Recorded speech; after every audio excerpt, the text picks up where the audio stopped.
So I was tagged by Kieran Woodworks about setting up radial arm saws and their functions, and I'll tag him in this video, but he shows the functions, but what he didn't show is the fine-tuning of these functions.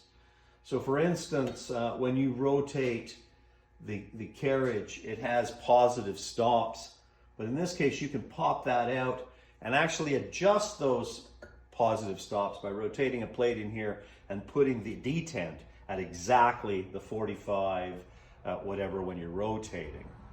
The other things that you'll want to pay attention to is that you want your table to be parallel with this bar. And how I do that is we'll take the guard off, rotate the saw like this, and use the end of its arbor and a feeler gauge to set the heights of where the bolts on the table here attach to the table with a feeler gauge, and most of them have little adjustments underneath the table that allow you to level that table. And what that'll do is, if you're doing any trenching work, it'll maintain those dados no matter what your location is. So that's one important one to do. The second one is that the blade needs to travel. The blade does travel in line with the arm, but it can actually be canted, so it can be traveling this way or this way, dragging on one side, and there's always adjustments.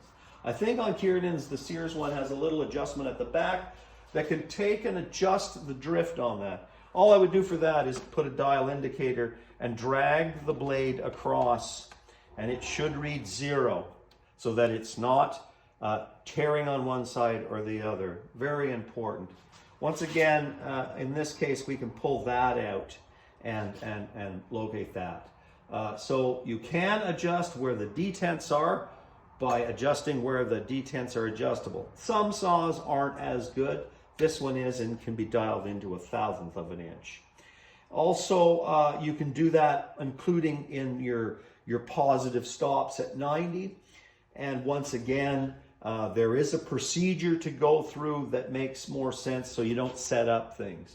So what I did was, there's a cast iron thing here. I actually leveled the cast iron before I did the table and then leveled the table to get a precision so that when I'm doing a dado stack, my tenon is exactly the same thickness from one end to the other, at least within the calibration of this, which is easily 1/1000th of an inch. So those are the sort of things that will help. The last thing is you have a set of bearings, 4 bearings in the carriage here. 2 are fixed and 2 are on eccentrics.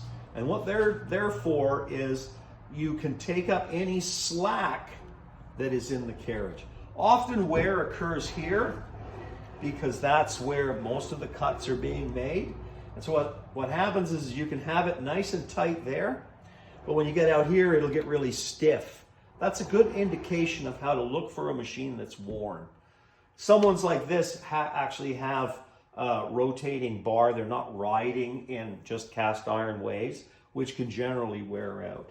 So those are the sort of things to look for. I think Knerkel's book, this Mr. Sawdust, goes through all those procedures, and it's easily available. It's considered the Bible for the radial arm saw.